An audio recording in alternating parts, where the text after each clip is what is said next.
हरी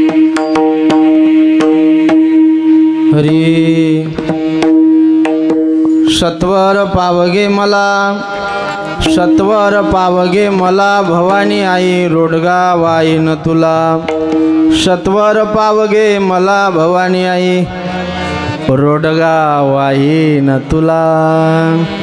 सासरा माझा गावी गेला, सासरा माझा गावी गेला तिकडेच खपवी त्याला भवानी आई रोडगा वाईन तुला। सासू माझी जाच करते, सासू माझी जाच करते लवकर निधडी तिला भवानी आई रोडगा वाईन तुला।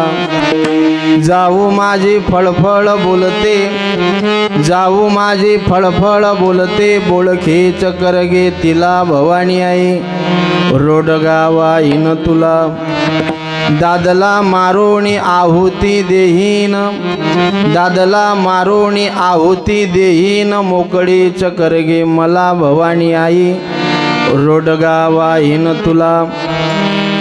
एका जनार्दनी अवघेची मरुदे, एका जनार्दनी अवघेची मरुदे एकटीच राहू दे मला भवानी आई रोडगा वाहीन तुला। सत्वर पावगे मला भवानी आई रोडगा वाहीन तुला।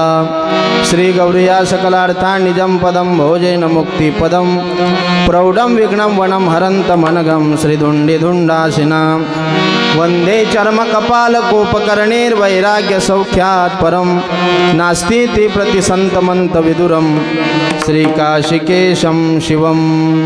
हरि ओंत प्रविश मम वाचमिमं प्रसुप्तां संजीवयत्यखिल शक्तिधर स्वधामना। अन्यांच हस्तचरण श्रवणत्वगादीन् प्राणान्नमो भगवते पुरुषाय तुभ्यं। दडिद्वाससं नीलमेघावभासं रमामन्दिरं सुन्दरं चेत्प्रकाशं वरं तिष्ठिकायां समन्यस्तपादं परब्रह्मलिंगं भजे पांडुरंग। पांडुरंग करो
पांडुरंगा करू प्रथम नमन दुसरे चरण संतांची या त्यांच्या कृपादाने कथेचा विस्तारू बाबाजी सद्गुरू दास तुका किंवा नमो विश्वरूपा विष्णुमाय बापा अमुपा पारा पांडुरंगा देवादिदेवा जगत्रय देवा जयांची केली स्मरणा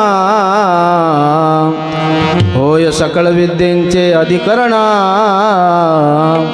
तेची वंदो श्री चरण श्री गुरूंचे ते नमस्कारोनी आता ओम नमो ज्ञानेश्वर अनुग्रह लादलो पावन झालो चराचरी आता विनवाग विलासिनी जे चातुर्यार्थ कला कामिणी ते शारदा विश्वमोहिनी नमिली मिया किंवा या देवी सर्वभूतेषु मातृरूपेण निद्ररूपेण शक्तिरूपेण संस्थिता नमस्तस्ये नमस्तस्ये नमस्तस्ये नमो नमः आता वंदो रंगभूमिका कीर्तने उभे असती लोका टाळ मृदंग श्रोते देखा तया माझे नमन दंडवत ऐसे नमन करुणी सकळा हरिकथा बोले बोबडिया बोला अज्ञानी म्हणून आपुल्या बाळा चालवी सकळा नामा म्हणी सत्वर पावगे मला भवानी आई रोडगा वाईन तुला सत्वर पावगे मला भवानी आई रोडगा वाईन तुला।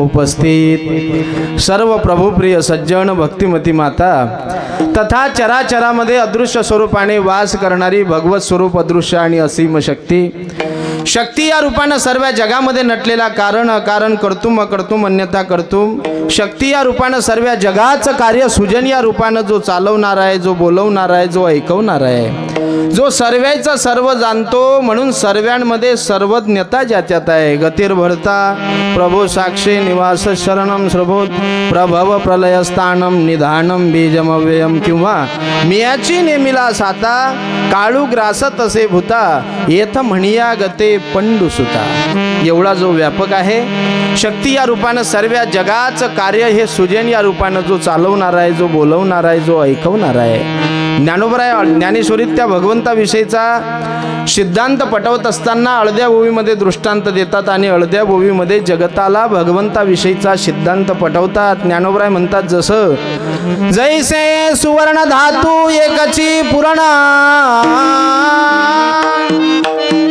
अलंकारे नटनी भिन्ना भिन्ना तैसा नटला नारायण जगदांबरी। या जगामध्ये ओतप्रोत रूपाने जो भरून उरलेला आहे त्याचं नाव देव आहे हे सांगण्यासाठी नाही म्हणण्यासाठी नाही मंडळी ऐकण्यासाठी नाही या विश्वात देव सत्य आहे हा संतांचा अनुभव आहे आणि अनुभवजन्य ज्ञानातूनच समाजाला संबोधण्याचा प्रयत्न करतात ते खरे संत आहेत। विठ्ठल विठ्ठल आलेली अनुभूती आलेला अनुभव संत महात्मे किंवा अनुभव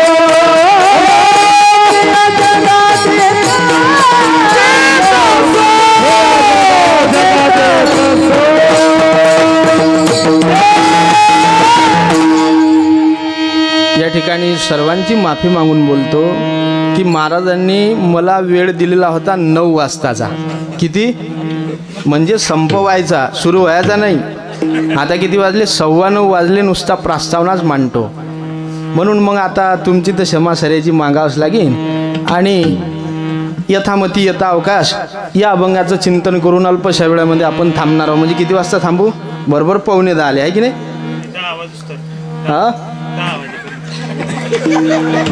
विठ्ठल विठ्ठल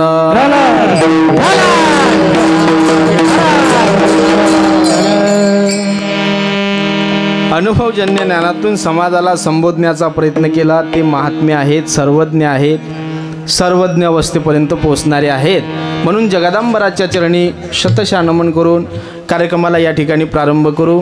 प्रस्तुत प्रसंगी सेवेकरता निवडलेला अभंग किंवा या अभंगामध्ये नाद बाबा एक रूपक करतात म्हणजे हे एक भारूड आहे ऐकलं तुम्ही काय आहे भारूळ हे ऐकलं तर भारूळ आहे, नाही तर बंदा भळलाच आहे. विठ्ठल विठ्ठल.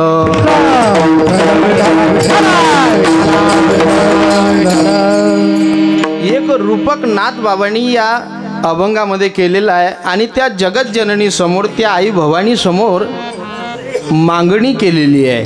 नवस केला, आधी प्रलोभन केलं, नंतर नवस केला.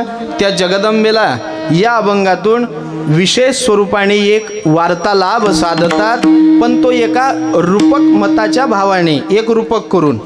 म्हणून हे रूपक नाथबाबांनी या ठिकाणी केलेलं आहे. अभंगाचा जर अनुबंध पाहिला तर आपल्या लक्षात येईल, विषय, संबंध, अधिकारी आणि प्रयोजन हा अभंगाचा अनुबंध आहे. याला अनुबंध चतुष्ट असं म्हणतात शास्त्रामध्ये. काय विषय आहे अभंगाचा तर सर्वांच्या लक्षात येईल, एका सासूरवासीन सुनीचं रूपक करून या षडविकाराची आहुती किंवा षडविकार संपवण्याची विनंती त्या जगतजननी समोर नाथबाबा करतात. विठ्ठल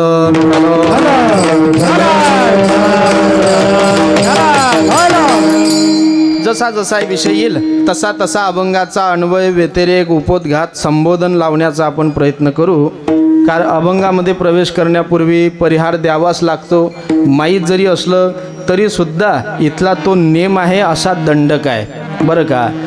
काय कार्य आहे, किम निमित्त आहे, वक्त्यांनी सांगावं, शब्दशा रूपात का होईना पण बोलावं. काय प्रयोजन आहे तर सर्वांना ज्ञात आहे. आमच्या या पवित्र अशा वसाडी गावामध्ये बरं का श्री सुंदर खंडेराया आणि आई भवानी यांच्या वर्धापन दिनानिमित्त चतुर्थ वर्ष या ठिकाणी पूर्णत्वाला जाते. आणि आम्ही सर्व भाग्यवान मंडळी आहो महाराज या ठिकाणी बरं का. आम्ही जेजुरीला जाऊ शकत नाही, तुळजापूरला जाऊ शकत नाही, म्हणून बळीराम महाराजांनी खरंच आमच्या गावावर, आमच्या परिसरावरती कृपाश केलेली आहे की जागती ज्योत या ठिकाणी आणून तुमच्या आमच्याकरता सर्वसामान्य लोकांवर आपण आहे की नाही. जाऊ शकतो का महिन्यातून, 6 महिन्यातून, वर्षातून बी जाऊ शकत नाही. काय करा महाराज, लोक म्हणतात मर्याद रिकाम पण नाही. एक जण म्हणे अंग खाजवा रिकाम पण नाही. म्हटलं मी खाजून देतो बा, काय म्हणसान अजून लोकाईले. मग आता जेजुरीला कधी जातीन आणि कधी तुळजापूरला जातीन. जे अट्टाहासाचे आहेत ते नक्कीच जातीन, पण सर्वसामान्य जीवाकरता महाराजांनी आणि मग हा परिसरच पुनीत केला. स्वतः भगवान खंडेराया, आई भवानी तुळजाई या ठिकाणी स्थापित आणि पूर्ण ज्योतिर्मय रूपाने या ठिकाणी आहेत. हा दिव्य दरबार आहे. त्या दिवशी महाराजांनी सांगितलं काही आहे की नाही, हा दरबार आहे आणि या दरबारामध्ये आलेला जीव नक्कीच पुनीत होतो, यात संदेह नाही. विठ्ठल विठ्ठल.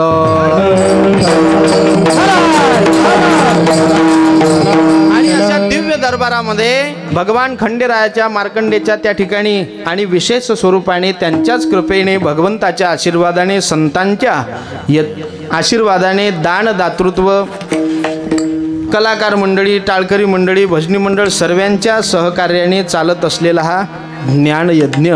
त्यामध्ये श्रीमद शिव महापुराण त्या ठिकाणी श्री महापुराण आहे. शिव मी सांगत असतो किती पुराण आहेत तर 2-4 माहीत आहे म्हणा. एक हितीचं, एक आरीचं. ते पुराण जाऊ द्या, मी पुराण विचारतो तुम्हाला. शास्त्रात 2 शब्द आले, आगम आणि निगम. काय आहे आगम आणि निगम? आगम म्हणजे काय आणि निगम म्हणजे काय तर त्याचं जर संबोधन लावण्याचा प्रयत्न केला तर आपल्या लक्षात येईल. आगम म्हणजे पुराण आणि निगम म्हणजे वेद. विठ्ठल विठ्ठल.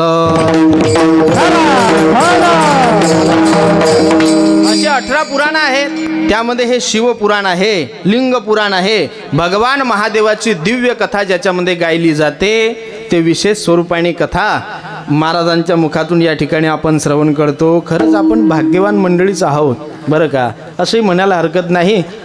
महाराज रोज कथेला एक नवीन स्वरूप देऊन सुंदर तऱ्हेनं त्यामध्ये महादेवाची ही दिव्य कथा सर्वांना पटवून देण्याचा प्रयत्न या ठिकाणी महाराजांचा आहे. येणारं सर्व गुरुभक्त मंडळी या ठिकाणी सर्व उपस्थित आहेत. आज विशेष तऱ्हेने कार्यक्रमाला उपस्थित झाले, दर्शनाकरता या ठिकाणी आलेले आमचे परममित्र नांदुर्याला ज्यांची कथा चाललेली आहे शिवपुराण, सुंदर कथा करतात महाराज. आदरणीय हरिभक्तपरायण शुभम महाराज देशमुख जळका तेली या ठिकाणी उपस्थित आहे। महाराजांच्याही चरणी प्रणिपात करतो। आमचे बळीराम महाराज त्यांच्याही चरणी प्रणिपात करतो। काय बोलावं याच्या व्यतिरिक्त अजून तुका करी प्रणिपात दंडवत आचार्या विठ्ठल आणि असे सर्वच या ठिकाणी सर्वांच्या चरणाला नतमस्तक होतो आणि माझ्या विषयाकडे वळतो। या ठिकाणी दिव्य दरबारामध्ये हा सुंदर कार्यक्रम या ठिकाणी चाललेला आहे। भगवान मार्तंड मल्हारी ज्याला म्हणतात, का म्हणतात त्या देवाला मल्हारी? तर आपण ऐकलं 2 दिवस रात्री महाराजांनी सुंदर कीर्तनात चिंतन केलं। भानुदास महाराज आले, त्यांनीही खंडेरायाचं विशेष स्वरूपण त्या ठिकाणी निरूपण केलं। मल्हारी त्याला म्हणतात, मल्ल म्हणजे योद्धा आणि हरी म्हणजे शत्रू। जो योद्धा आहे, शत्रूचं त्या ठिकाणी निपात करतो, त्याला मल्हारी असं म्हणतात। मनी मल्ल दैत्य मारण्याकरता ज्या भगवान महादेवानीच खंडेरायाचा अवतार घेतला आणि हातामध्ये व्याळू, काय म्हणता आपण, वारू आहे की नाही, त्याला शास्त्रामध्ये व्याळू असा शब्द आहे। त्यांना मारलं ते हाती घेऊन, म्हणून येळकोट येळकोट जय मल्हार असा जयघोष त्या ठिकाणी केला। मल्हारी त्या देवाला म्हणतात। विशेष स्वरूपाने या पारमार्थिक सत्तेमध्ये खंडेरायाचं विशेष स्वरूप वारकरी संप्रदायामध्ये सांगितलेलं आहे। संत म्हणतात, एक तत्वातून जर पाहिलं तर एक धरीला चित्ती आम्ही रखुमाईचा पती। आता त्या पांडुरंगाशिवाय आम्ही दुसऱ्या देवाची उपासना करणार नाही, हा एक तत्वातला भाव आहे। पण अनेक तत्वातून जर पाहिलं तर तो पंढरपूरचा विठोबा आणि जेजुरीचा खंडोबा आता वेगळा नाही। का नाही? धरी येली सोंगे धरी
येली सोंगे अवघी येणे पांडुरंगे। तो भगवंतच अनेक रूपातून अनंत अवतार घेसी भक्ता कारणे तो भगवंत नटलेला आहे। आणि अशा विशेष अनन्य साधारण महत्त्व वारकरी संप्रदायाच्या सत्तेतून भगवान मल्हारी मार्तंडाचं सांगता येते। मग या विशेष तरुण त्या दिवशी महाराजांनी सांगितलं, ओहम वाग्या सोहम वाग्या म्हणजे सोहम बोधावर जो आरूढ झालेला आहे, अहम तत्वाचा भाव संपून सोहम बोधावरती जो आरूढ आहे, त्या वाग्याला मग सुंदर तऱ्हेचा उपदेश नाथबाबांनी एका ठिकाणी केला। त्या दिवशी आपण ऐकलं बरं का।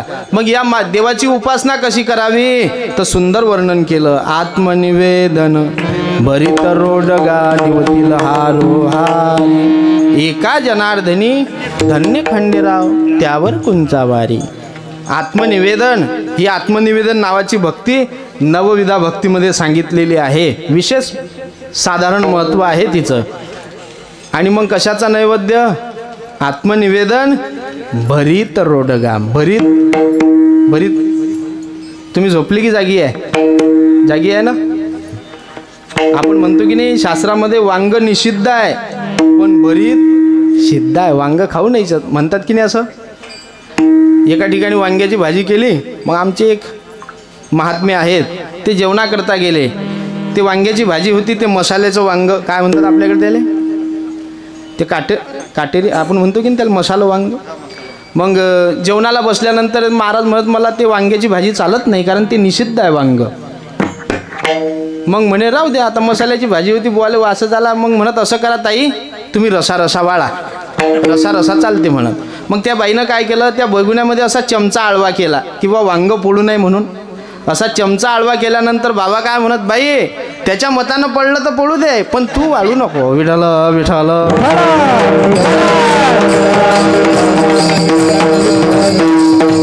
पण बरी ते सिद्ध आहे आणि त्याचंही तत्वज्ञान शास्त्रामध्ये सांगितलं. आपण म्हणतो की नाही, वांग भोजून भरीत करी वर कांद्याची कोथिंबीर. देवानी सुद्धा यशोदेला मग म्हणावं.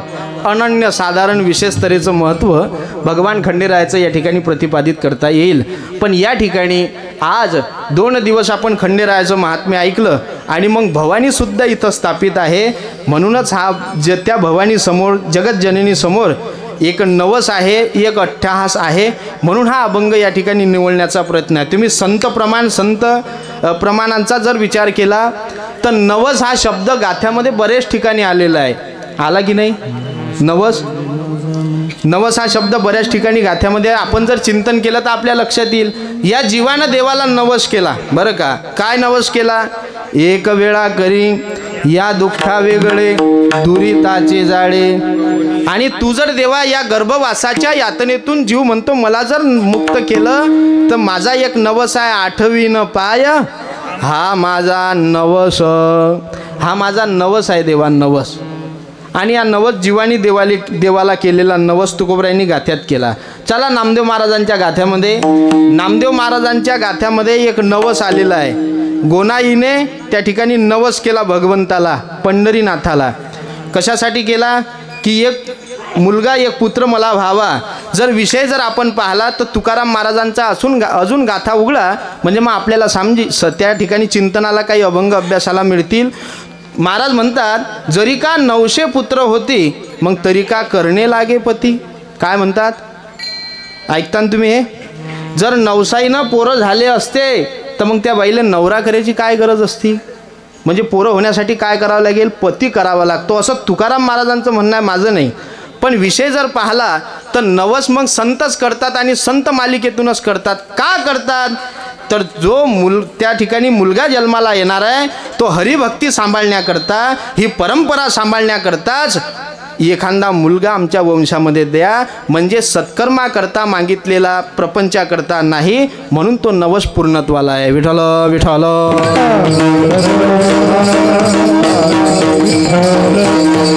आणि मग असं काहीतरी त्या भगवंताकडे जगतजननी समोर मागावं, बरोबर आहे की नाही? नाही तर मग विचार जर केला तर तुम्ही पहा, येणारे गिरायकं कसे असतात हे महाराजांना चांगलं माहीत आहे आमच्यापेक्षा. आमचं तरी चांगलं आहे. ते महाराजांनी सांगितलं मस्त पांडे कपडे घालून जाणे, गाडीत जाणे, कीर्तन करणे, पैसे घेणे आणि घरी येणे. पण आमच्या बळीराम महाराजांचं एवढं कठीण आहे महाराज.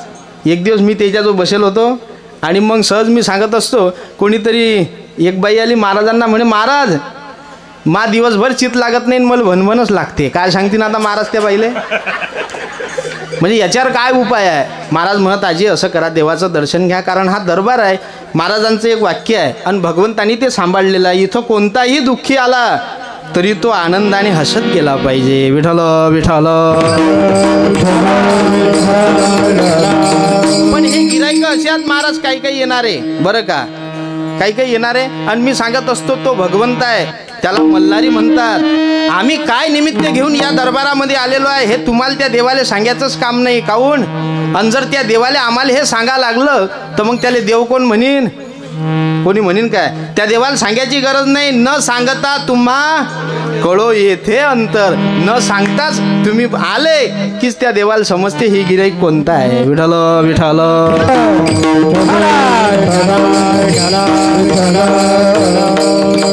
आणि विषय जर आपण पाहिला तर मग आपल्या लक्षात येईल मंडळी, आपला विषय या ठिकाणी प्रतिपादित चाललेला आहे की नवस.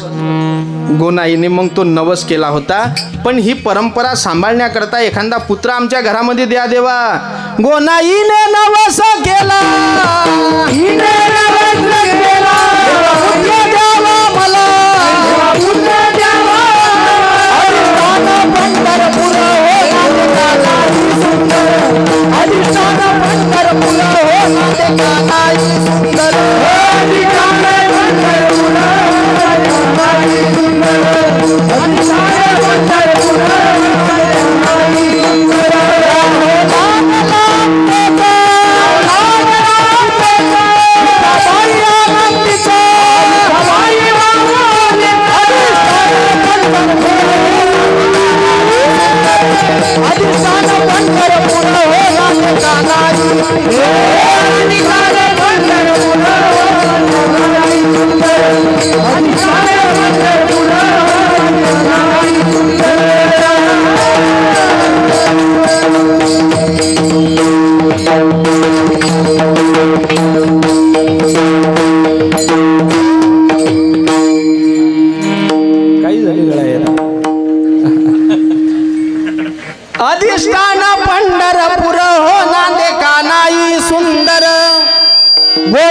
हिने नवस केला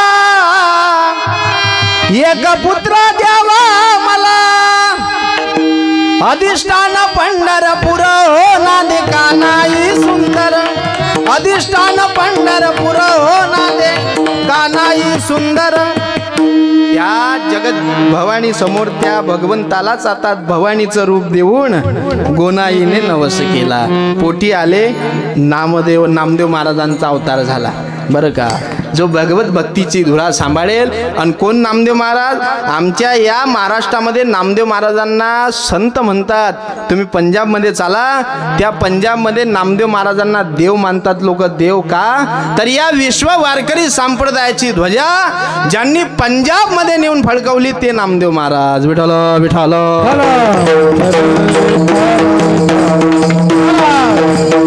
एवढंच नाही मंडळी तुकोबरायांचा नवस पाहला गोनाईचा नवस आपण पाहला अजूनही एका ठिकाणी नवस आला इतिहासाचा इतिहास तुम्ही वाचा इतिहास साक्षी आहे माँसाहेब जिजाऊने नवस केला जगत भवानीला तुळजापूरच्या जगत जननीला नवस केला नवस कशासाठी केला नवस या ठिकाणी यवनांचा हा नंगा नाच विद्वांच्या किंकाळ्या कुमारिकाचा त्या ठिकाणी आणि छळ हा माँसाहेब जिजाऊला पावल्या जात नव्हता म्हणून अहमदनगरला असताना माँसाहेब जिजाऊने विचार केला की तुळजापूरला जावं आणि तुळजापूरच्या जगत भवानीला त्या ठिकाणी नवस करावा नवरात्र चाललेलं होतं त्यावेळेस नवरात्राची 7वी माळ आहे 7वी माळ आणि 7व्या माळेला माँसाहेब जिजाऊ तुळजापूरकडे निघालेले आहेत एका शाहिरानं सुंदर वर्णन केलेलं आहे नवरात्राच्या 7व्या माळेला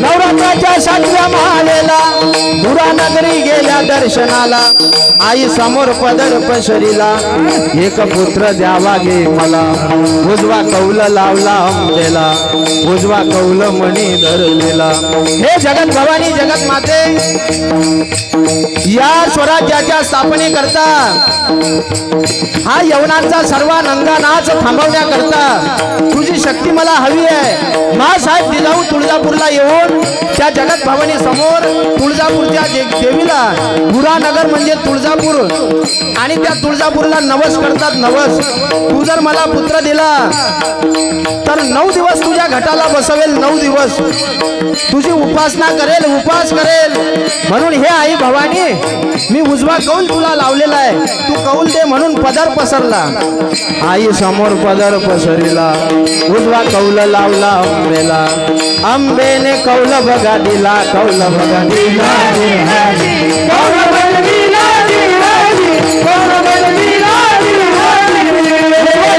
भवानीला लावता बरोबर आई भवानीने उजवा कौल दिलेला आहे जिजाबाईच्या मनाला आनंद झाला 9 दिवस तुझ्या घटाला बसवेल रात्रंदिवस 9 दिवस तुझी उपासना करेल उपास करेल पण तुझी शक्ती असणारा एखादा पुत्र माझ्या पोटी दे म्हणून 9 दिवस गोंधळ घातलेला आहे घटस्थापना केलेली आहे उपास केला त्याच्यासोबत उपासना केली माँसाहेब जिजाऊने परिणाम काय झाला तुळजापूरची भवानी जिजामातेला प्रसन्न झाली आणि छत्रपती शिवाजी महाराज माँसाहेब जिजाऊ यांच्या पोटी अवताराला आले काय केलं जिजामातेने असे सुसंस्कार केले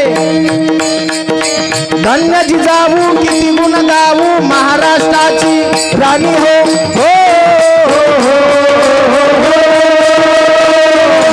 धन्य जिजाऊ किती गुण गाऊ महाराष्ट्राची शान हो महाराष्ट्राची शान हो माँसाहेब जिजाऊ यांच्या पोटी अवताराला आलेले छत्रपती शिवाजी महाराज सुसंस्काराने घडले होते आणि ती जिजाबाई जगाकरता नाही आमच्याकरता भवानी आहे भवानी का तर त्याचं कारण आहे. तुम्ही विचार करा, 12 ज्योतिर्लिंगाचा जीर्णोद्धार करणारी एक स्त्री जातीमध्ये अवताराला आलेली अहिल्याबाई होळकर भवानी आहे. ज्या ब्राह्मण समाजानं सर्व कुटुंब उद्ध्वस्त केले, एका विधवा ब्राह्मण कुळीचा पुत्र पोटी दत्तक घेऊन त्याचा सांभाळ करणारी सावित्राबाई फुले आहे. एक कानं बाळ पाठीला बांधून एका हातामध्ये तलवार घेऊन एका हातामध्ये ढाल घेऊन अरे इंग्रजावरती चालून गेलेली ती झाशीची राणी भवानी आहे. म्हणून नारी की निंदा मत करो यारो, नारी तो रतन की खान है और जिस नारी से पैदा हुए बलि भीष्म हनुमान है. हा स्त्री जातीचा आदर्श आहे मंडळी. इतिहास साक्षी आहे. आम्ही इतिहासाला डोळ्यासमोर ठेवून हा इतिहास ग्वाही आहे. म्हणून ती माँसाहेब जिजाऊ भवानी आहे. छत्रपती शिवाजी महाराजांना सुसंस्कारांनी घडवलं आणि हिंदवी स्वराज्य संस्थापन करण्याकरता त्या छत्रपतीने त्या ठिकाणी अल्पशा वयामध्ये हिंदवी स्वराज्य घडवलं. म्हणून अनेक शाहिरांनी लिहिलं, या हिंद देशासाठी अवतरले छत्रपती, या भगव्या झेंड्यासाठी अवतरले छत्रपती. आई जिजाऊच्या पोटी जन्मले धर्म रक्षणासाठी, आई जिजाऊच्या पोटी जन्मले धर्म रक्षणासाठी, आई जिजाऊच्या पोटी जन्मले धर्म रक्षणासाठी, आई जिजाऊच्या पोटी जन्मले धर्म रक्षणासाठी. स्वराज्याची स्थापना केली वय होते लहाना, भगव्या झेंड्यासाठी हाती घेतली तलवार. भगव्या झेंड्यासाठी हाती घेतली तलवार. या भगव्या झेंड्यासाठी अवतरले छत्रपती, आई जिजाऊच्या पोटी जन्मले धर्म रक्षणासाठी, आई जिजाऊच्या पोटी जन्मले धर्म रक्षणासाठी. माँसाहेब जिजाऊ यांनी जगत जननीला त्या भवानीला, तुळजापूरच्या भवानीला केलेला नवस आहे. जर तू प्रसन्न झाली तर मी 9 दिवस घटाला बसवेल, उपास करेल, उपासना करेल. कारण उपास जेवढा महत्त्वाचा आहे त्याहीपेक्षा दुप्पट उपासनेला किंमत आहे. आणि ही उपासना मी 9 दिवस करेल. पोटी छत्रपती शिवाजी महाराज आले, ज्यांनी हिंदवी स्वराज्य संस्थापना केली. आज असं कर्म केलं महाराजांनी, अरबी समुद्रामध्ये स्मारक उभं राहते. मी असं ऐकलं होतं, ये जरूरी नहीं कि हर रोज इंसान मंदिर जाए, ये जरूरी नहीं कि हर रोज इंसान मंदिर जाए, लेकिन इंसान जहाँ भी जाए मंदिर वहाँ बन जाए. हे ताकद कर्तृत्वामध्ये असली पाहिजे. ते शिव छत्रपतींनी घडून दाखवलं. पण मला मांडायचा सिद्धांत एवढाच होता की माँसाहेब जिजाऊने सुद्धा भवानीला नवस केला, गोनाईने सुद्धा नवस केला, तुकोबरायांनी गाथ्यात जीवाचा नवस सांगितला. पण या अभंगामध्ये नाथबाबांनी जो नवस केलेला आहे तो विशेष स्वरूपाचा आहे. एका सासूरवासीन सुनेचं रूपक केलेलं आहे. सासूरवासीन सून जे सासराला कंटाळलेली आहे, सासरा सासू जेठानी ननद नंदीचे पोरं पती या सर्व लोकायला जे कंटाळलेली आहे, जी सासरामध्ये त्रस्त झालेली आहे, तिचं रूपक नाथबाबांनी या अभंगामध्ये केलेलं आहे. जी सासराला कंटाळली, 2 शब्द आहेत, एक सासर आणि दुसरं आजीला म्हटलं पाजी, एक सासर आणि दुसरं माहेर. सासर कशाला म्हणतात आणि माहेर कशाला म्हणतात? जिथं पूर्णपणे स्वातंत्र्य आहे त्याला माहेर म्हणतात, आणि जिथं पूर्णपणे पारतंत्र्यात जीवन जगावं लागते त्याला काय म्हणतात? सासर. मग जीवाले स्वातंत्र्य आवडते की पारतंत्र्य? काय? पारतंत्र्य. स्वातंत्र्य आवडते. पारतंत्र्यात जीवन जगायला कोणालाच नको आहे महाराज, आहे काय? साधं उदाहरण आहे, कोण सांगलं स्वातंत्र्य? या गळ्यानं सांगलं आहे की? समजा शाळेमध्ये जर हे पोरं गेले तर त्या शाळेमध्ये 2 घंट्या होतात. एक सकाळी होते 11 वाजता, होते की नाही?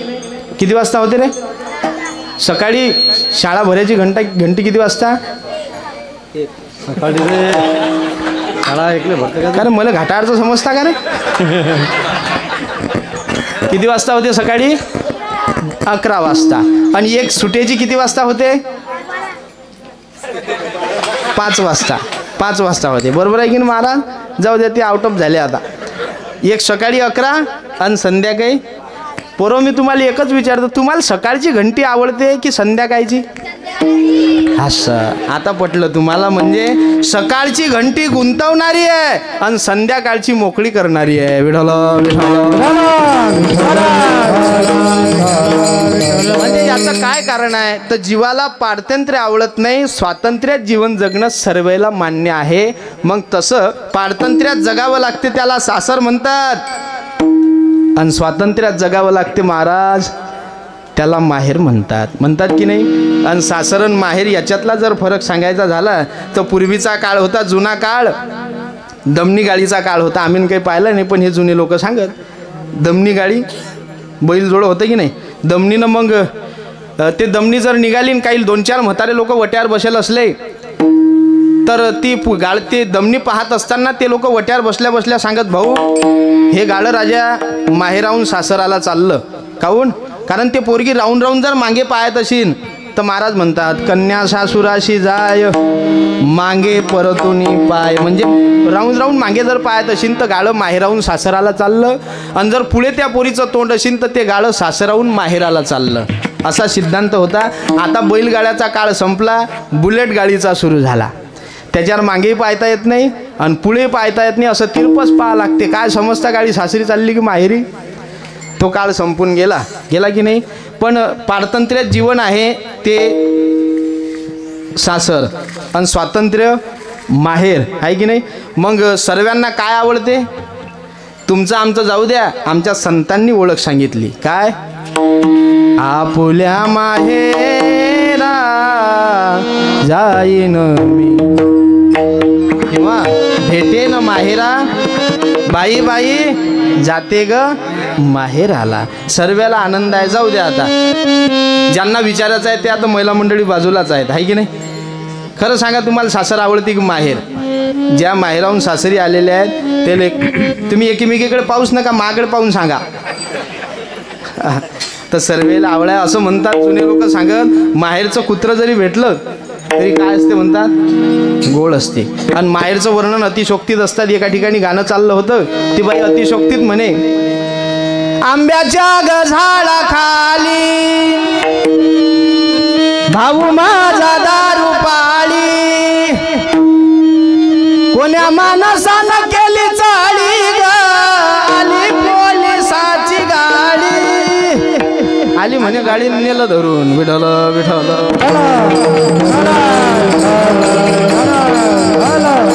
अतिशोक्तीमध्ये आहे वर्णन. मी जास्त तुमचा वेळ घेत नाही, मला सिद्धांत मांडायचा याच्यासाठी बोलतो बरं का. समजा कल्पना करा, 5 बहिणीचा एकच भाऊ आहे आणि त्या भावानं दिवाळीचा सण येऊ द्या आणि मग बहिणीला फोन करा, ताई मी तुला निघाली येतो पण मा जेवण करणं होणार नाही, तू बॅग भरून ठेव, कारण तुला आणलं की दुसरीला आणायला जाईन, तिला घरी आणलं की तिसरीला आणायला जाईन, तिला आणलं की चौथीला आणायला जाईन. मग ठरल्याप्रमाणे ती बहीण स्वयंपाक करत नाही. भाऊ आला म्हणून चहा करते, कारण जेवण त्यानं नाही सांगलं. मग चहा करते. मी तुम्हाला एकच प्रश्न विचारतो, सर्व इथं बसलेल्या मंडळी महिला मंडळी अनुभवी आहेत. ते पोरगी त्या भावाला ज्या बघुण्यात चहा करते ते बघून धूत असेल की तशीच जात असेल?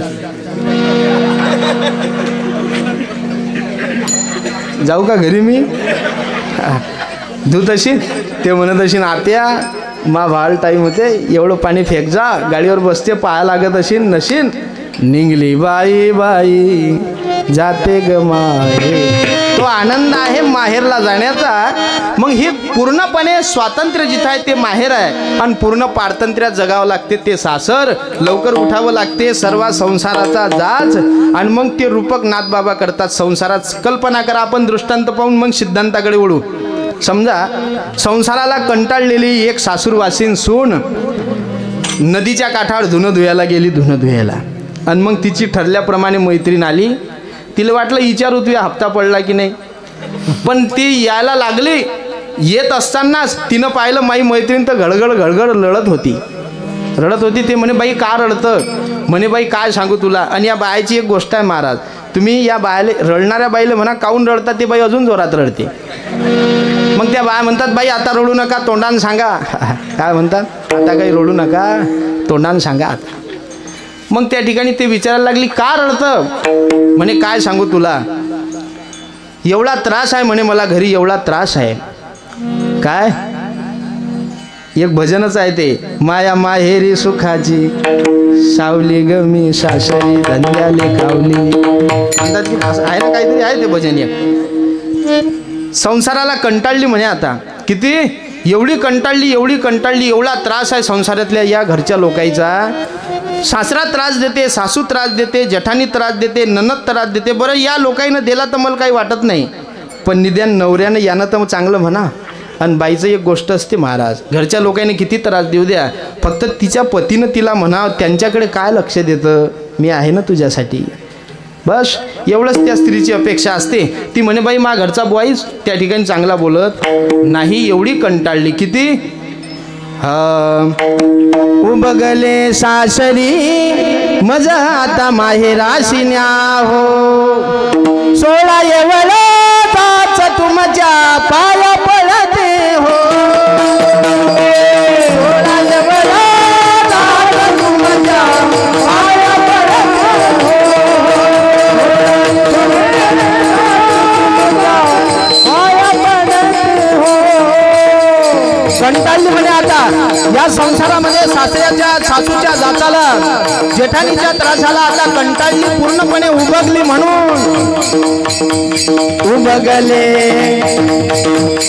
उबगले सासरी मज आता माहेराशी न्या हो, सोळा एवढा तुमच्या पाया पडते हो,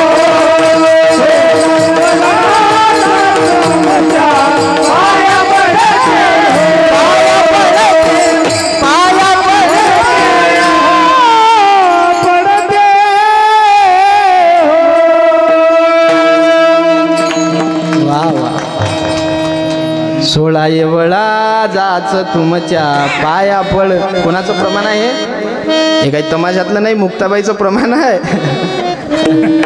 16 एवढा सुंदर मुक्ताबाई सांगतात, 16 एवढा जाच तुमच्या. कंटाळली म्हणे आता. म्हणे मग म्हणे बाई तू माझ्या जोडची आहे म्हणून सांगते. कोण सांगते तुमच्या लक्षात आहे ना? धुणं धुयाला गेलेली मैत्रीण आलेल्या मैत्रिणीला सांगते, कंटाळली म्हणे आता, पण तू माझ्या जवळची आहे म्हणून सांगते. काय शास्त्र असं आहे महाराज, कोणाला सांगावं आपल्यातलं गुह्य कोणाला सांगलं पाहिजे. ज्ञानोबरायांनी याकरता एक ओवी घातली, सुमनो आणि शुद्धमती अनिंदकू अनन्य गती गोप्यतया प्रती चाळविजे सुखे. ज्ञानोबराय म्हणतात, ज्याचं मन, ज्याला आम्ही सांगतो ना आमच्या मनातलं, त्याचं मन सुमनाप्रमाणे असावं. सुमनो आणि शुद्धमती, त्याचं मन सुमनासारखं असावं. त्याची मती, त्याचा विचार शुद्ध, त्या ठिकाणी शुद्ध असला पाहिजे. तो आमच्याविषयी अनिंदकू असला पाहिजे, निंदा करणारा नसावा. नाही तर आपल्यात एक म्हण आहे, आपलं हसून ऐकतात रडून ऐकतात आणि काय म्हणतात महाराज ते शुभम महाराज, हसून सांगतात म्हणतात की नाही. म्हणजे अनिंदकू. पुढे ज्ञानोबरायांनी शब्द वापरला, गोप्य ही त्रया प्रति चाळविजे सुखे. त्याला आता हे गोप्य सांगितलं पाहिजे बरं का, बाकीच्याला सांगून काही फायदा नाही. महाराज म्हणतात मग असं कोण आहे? असे हे सर्व गोष्ट असणारा माणूस आपल्याला सापडणारच नाही. एक तर संत, एक तर भगवंत. विठ्ठल विठ्ठल. कंटाळली म्हणे आणि म्हणून मग आता मी ठरवलं की मला आता जीव द्यायचा आहे. सासऱ्याच्या सासूच्या त्रासाला कंटाळली म्हणून मी जीव देण्याकरता आलेली आहे. ते म्हणे अगं तू जीव देऊ नको, आपण येईलेच मारू. म्हणे कोणाले? म्हणे जयचा जयचा तुले त्रास आहे ते येईल सासऱ्यापासून, तर पतीप्रमाणे सर्वांचा त्रास आहे ना, मग तू कशाला मरतं?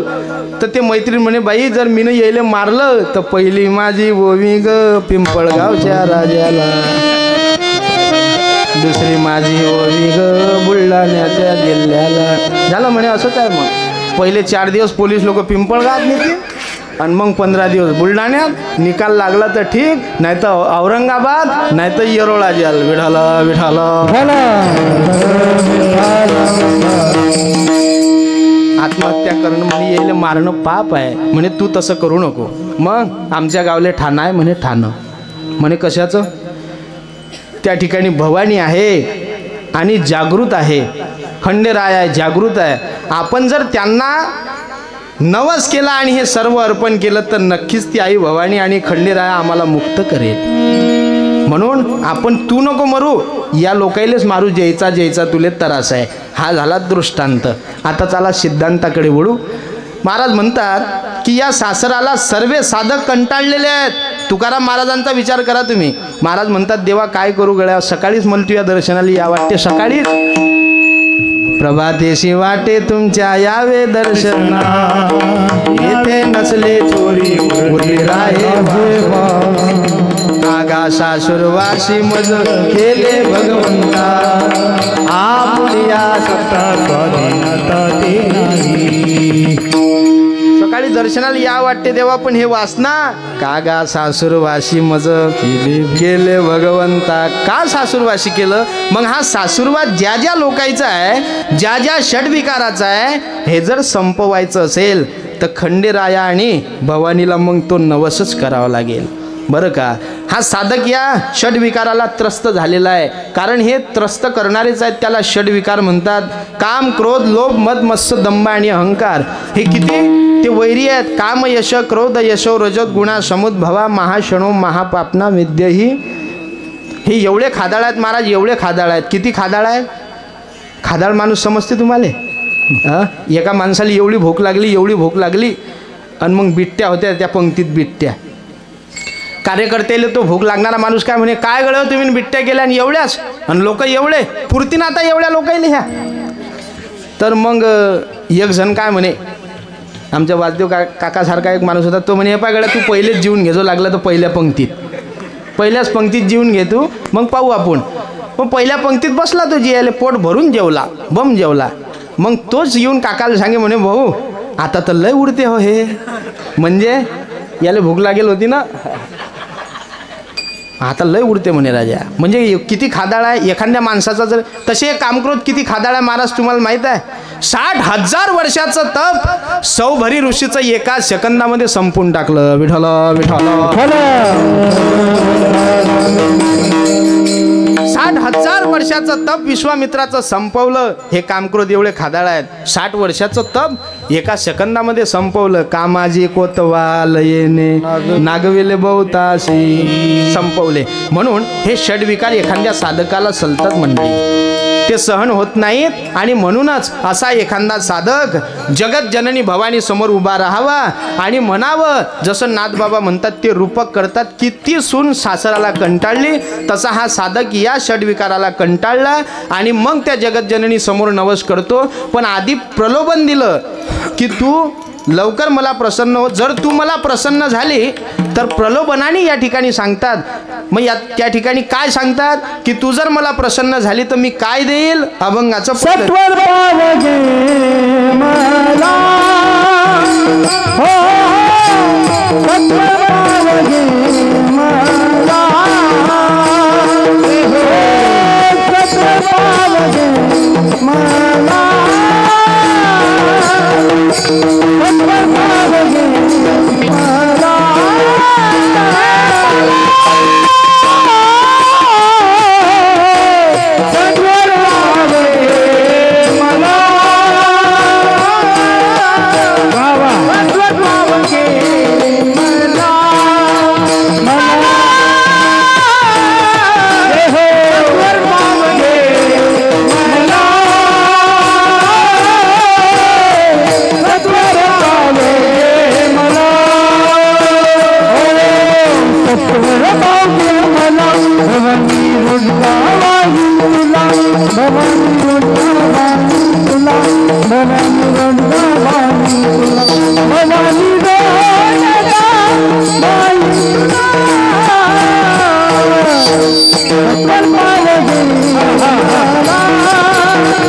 सत्वर पावगे मला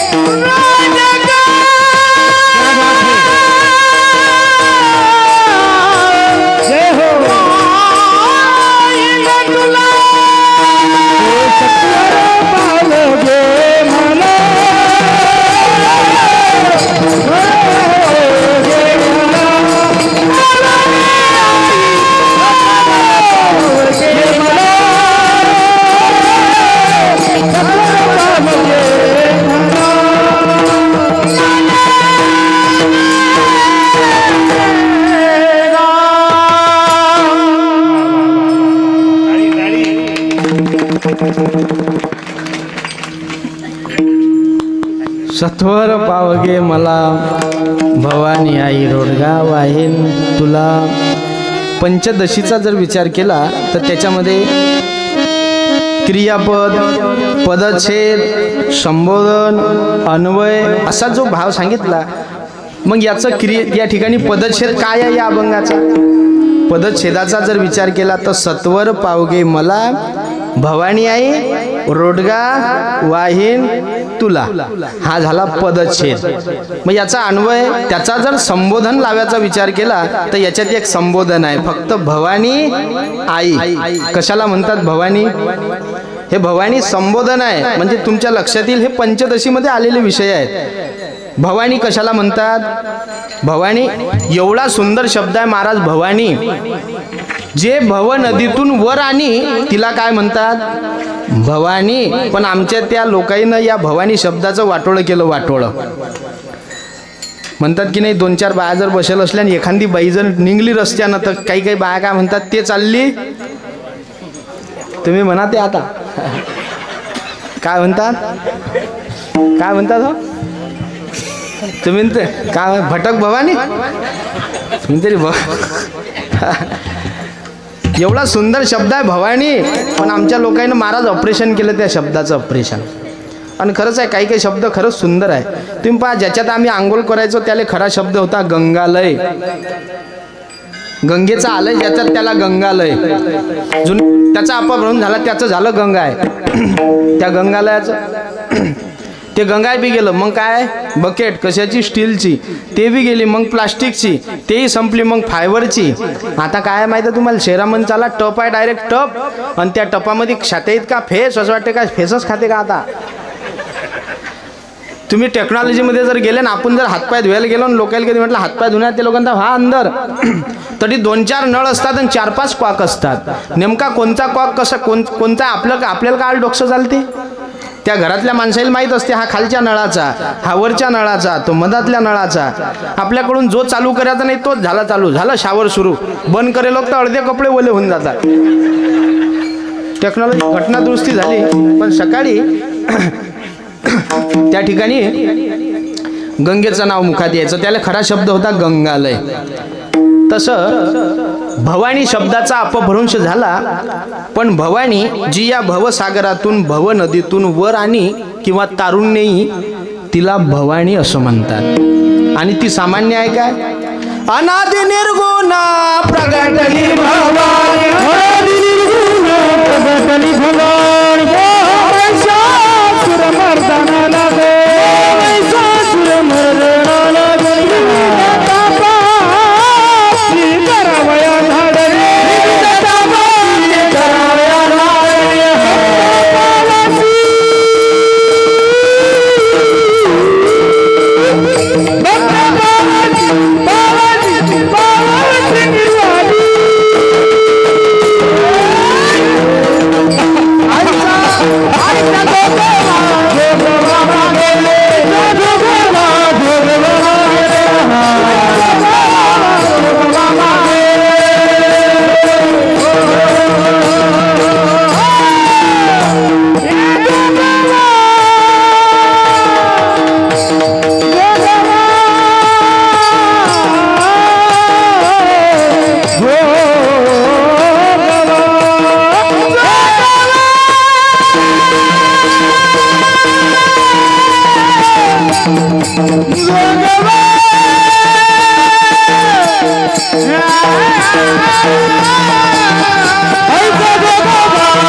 कार्यक्रम आहे. पुढे बहुत गोंधळ जागरण आहे, गोंधळ आहे आज.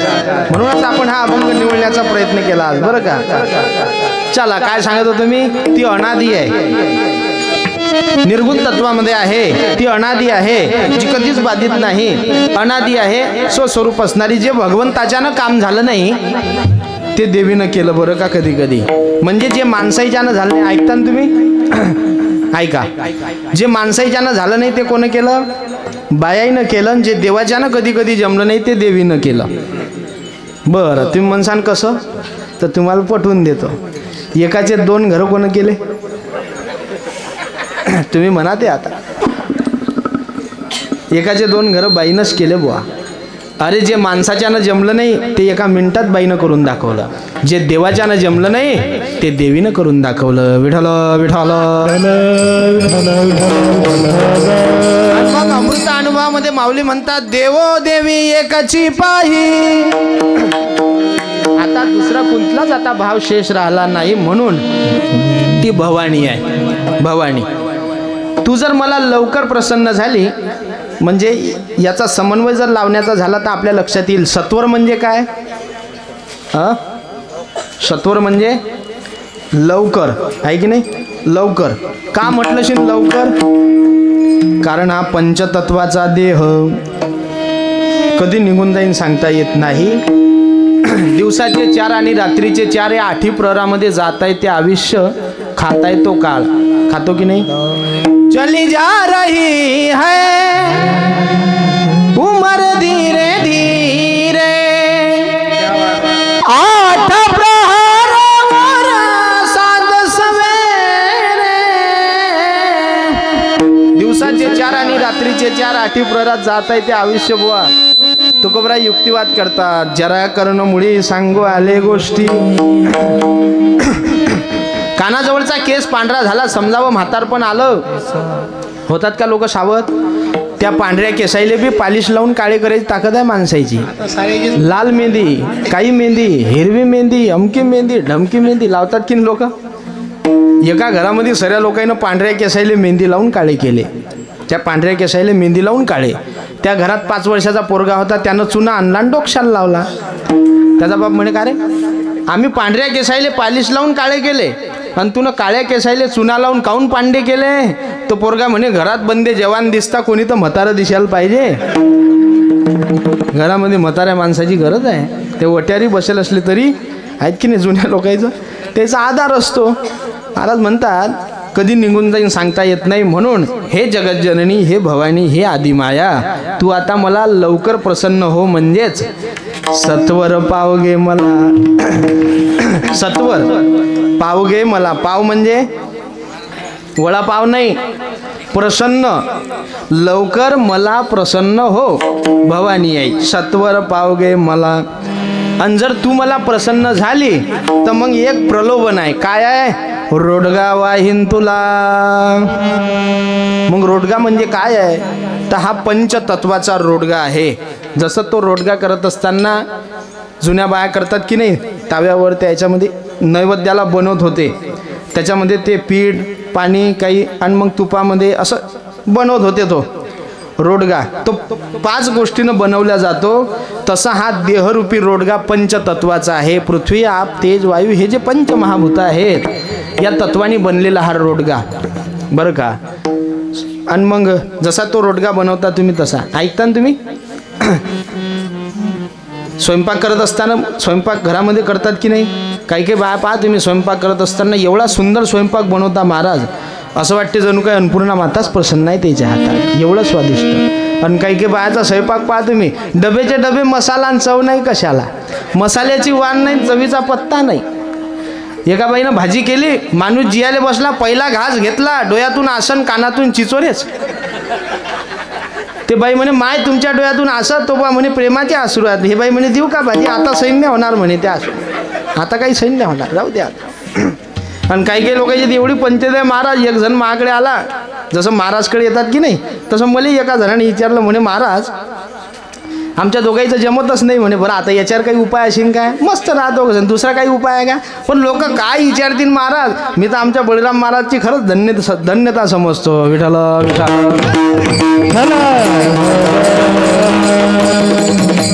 म्हणे मग का आमचं दोघांचं जमतच नाही. म्हटलं स्तुती करत जा एकामेकाची. त्या बाईनं भाजी केली, म्हणत जा चांगली झाली. तो बा घरी गेला आणि त्या बाईनं ताट वाढलं, पहिलाच घास घेतला. हा बा म्हणे, वा काय चांगली भाजी झाली. त्या बाईनं बघूनच फेकून मारलं. तो बा म्हणे, मी एवढंच म्हटलं भाजी चांगली झाली, बघून फेकण्याचं कारण काय? ते बाई म्हणे 12 वर्ष झाले तुमचं मा लग्न होऊन एक दिवस बी तुम्ही म्हटलं नाही भाजी चांगली झाली, आजच शेजारींच्या घरून आणली आणि तुम्ही म्हणता काय भाजी झाली.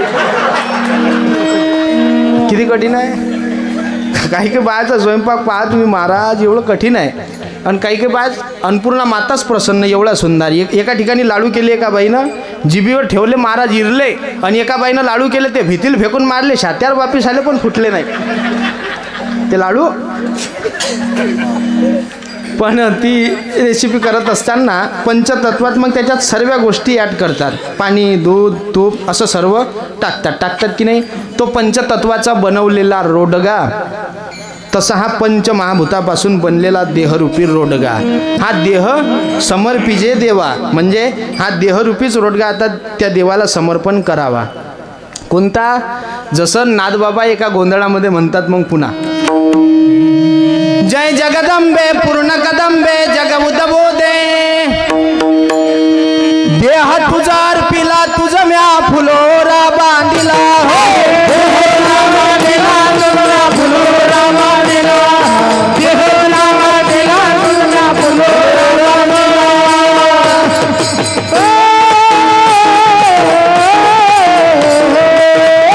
हे देह तुझा अर्पिला तुझ म्या फुलोरा बांधिला, फुलोरा बांधिला तुझ म्या फुलोरा बांधिला. भवानी थोर जाणून तुझ म्या उपाशिले हो, हाती परणी घेऊन तिने माझा भिकेशी लाविले हो, पुढा पांगळा करून आपण जवळी बैसविले हो. उद्यास्तु ते भरे फिरे घर घरे भूत वावरे, व्यर्थसी न वाटला तुझ म्या फुलवरा बांधिला हो, फुलवरा बांधिला तुझ म्या फुलवरा बांधिला हो, फुलवरा बांधिला तुझ म्या फुलवरा बांधिला हो, फुलवरा बांधिला तुझ म्या फुलवरा बांधिला हो.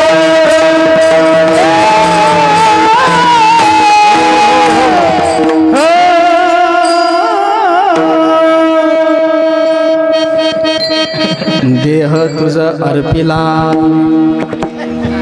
काय बा माई असं झालं, आता एका सासूरवासीन सुनेसारखंच झालं. पण आमच्या वासदेव काकांना आता अजून एक परवानगी दिली की आता चालू द्या 10:30 वाजेला. पहिले ते म्हणत 9:45 मोळा काहून महाराजही म्हणत, त्याला वाटलं जमलं, पण आता जमलं म्हणतात ते, म्हणजे चालू द्या 10:30 लोक. अजून बी मनात आलं तर म्हणतील चालू द्या 11 लोक, तोही काही भाग तरी काही हरकत नाही. चला आनंदात. आणि मग आपला विषय चालला, हा देहरूपी फुलवरा त्या जगत जननीला अर्पण केला. कोणता? देह तुझा अर्पिला तुझ म्या फुलवरा बांधिला हो, उद्यास्तु ते भरे फिरे घर घरे भूत वावरे, आई व्यर्थसी न वाटला तुझ म्या फुलोरा बांधिला हो.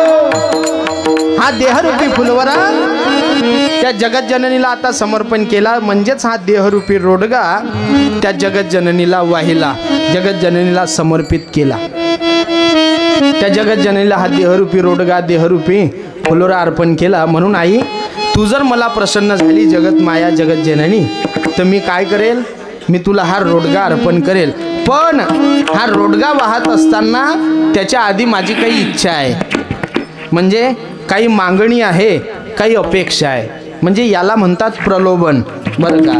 मग काय इच्छा आहे, तर महाराज म्हणतात ती सासूरवासीन सुनीचं रूपक, की जसं तो सासरा आता गावी गेला, माई ननद राहते म्हणे बुवा इथून 50 किलोमीटर अंतरात, आणि हवेरोळनं गेला, एखाद्या गाडीनं तिकडेच धडकू दे. एवढा त्रास आहे त्याचा, एवढा त्रास आहे की 50 नालायक मेले असतील. मग हा एक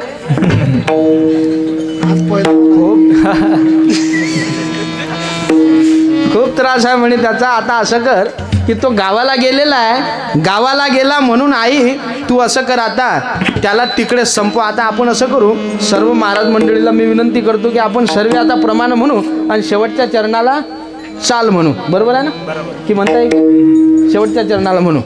सासरा माझा गावी गेला, म्हणजे कोणता सासरा कुठं गेलेला आहे, ननद आहे परगावला तिथं गेलेला आहे, म्हणून त्याला तिकडेच आता धडकून मरू दे. म्हणजेच हा सासरा दंभरूपी सासरा आहे, बरं का. त्याला दंभ असं म्हणतात, दंभ. आपण काल ऐकलं शब्दरूपाने, तुमच्या अजय दादाने सांगितलं आहे की नाही. आपण थोडं विस्तारानं पाहू अजून. दंभ हा दंभरूपी सासरा आहे. हा दंभ एवढा आहे मंडळी, एवढा कठीण आहे. ज्ञानोबराय म्हणतात, ज्याने सत्याचा भाग फेड साकाळीला, असत्या दोन पटा धरिला, तो दंभूर उडविला जगी. तो दंभ आहे. आणि हा एवढा कठीण आहे महाराज. जे सत्य आहे ते खरं मानू देत नाही, असत्य खरं केल्याशिवाय राहत नाही, मानल्याशिवाय. असा जो आहे तो दंभ.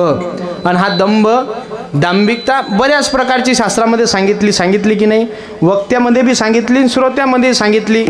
काही काही वक्ते बी दांभिक आहेत आणि काही काही श्रोते बी दांभिक आहेत की नाही. सांगू का तुम्हाला मग? वक्ता सांगू की श्रोता सांगू पहिले? वक्ता? बापरे, म्हणजे आमचीच जिरो नाही तुम्हाला मी समजा. वक्ता सांगू? वक्ता पहा तुम्ही. दंभानं सांगितलेली वक्तव्याची भाषा. काय झालं महाराजांना? आणि घळा घळा घळा घळा रडायला लागतात. डोळ्यातून अश्रूच. ते रुमाल असतेच पुढे, त्याला पहिलेच बांबला आलं असते, त्याची डोळ्याला लावली की अश्रू. एवढं बारीक कोणाला सांगू नये महाराज आपल्या धंद्यातलं, पण आपण आपल्याच म्हणून सांगायला हरकत नाही. मग ते रडाल. त्या ठिकाणी तो दांभिकता. काय? दम्य करू भक्ती शोंग दाबू जना, अंतरीच्या खुना वेगळ्याची. आता कोण राहिले? श्रोते. काही काही श्रोत्यामध्ये दांभिकता आहे. पोथी चालली एका गावल्यान, पोथी वाचणाऱ्या बुवाची दाढी लांब लचक. एक जण ऐकायला गेला, महाराज तिकडे कथा सांगू. त्या ठिकाणी पोथी सांगायला लागले की हा बुवा जा हुंकून रडायला लागला. जोर जोरात रडत होता. लोक म्हणत, काय या बुवाचा भाव आहे? किती कथा समजत असेल या बुवाले, किती पोथी समजून राहिली, काहून रडत असेल? सर्व लोक गेले, तो बुवा तटीच रडत राहिला. पोथी झाल्यावर पोथी वाचणारे बुवा उठले आणि त्या बुवाला म्हणत, बाबा खरंच तुम्हाला खूप वाईट वाटलं नाही का? कथेत काही विषय निघाला असेल, काहून रडता तुम्ही? म्हणे, महाराज तसं काही नाही, तुम्हाला पाहून माय बोकड्याची आठवण येत जाय म्हणे मला. त्या बोले, लंबी लचक दाढी अठलो देखुनी पुराणिकाची दाढी. तुकाराम महाराजांनी अभंग दिला. देखुनी पुराणकाची दाढी रडेस. आणि मग तो जोरायला लागले. 2 शिंगे 2 पाय असा अभंग आहे एक गात्यामध्ये. काय त्या ठिकाणी ते दांभिकतेतून, म्हणजे याला बाकीचं काही घेणं नाही. त्या बुवाला पाहिलं आणि याला याचा बोकड्याच आठवे. दांभिकता तो दंभ आहे. महाराज म्हणतात, हा दंभ रुडविला जगी. हा दंभरूपी सासरा निरंतर या देहामध्ये वास करतो. हा स्वस्वरूपापर्यंत आत्मसुखा बोधापर्यंत पोचू देत नाही. म्हणून हे माया, हे जगज्जननी देवी, तो गावी गेला तिकडेच खपवी त्याला. आणि जर तू त्याला संपवलं तर मग मी काय देईन? रोडगा वाहीन तुला. पण एवढंच नाही, या दंभाची, या सासरेची एक बायको आहे. मग तिचं नाव सासू आहे. ती सासू म्हणतात. एवढी त्रासदायक आहे ती कल्पना. कल्पनेची सासू, तिला माया असं म्हणतात. माया शांड सुनोजी, माया भांड सुनोजी, असं जे वर्णन केलं, ती मायाच आहे. किती कठीण आहे. सगुण गुण माया आली कोलाटीला खेळाया, कोलाटीला खेळाया आली, कोलाटीला खेळाया.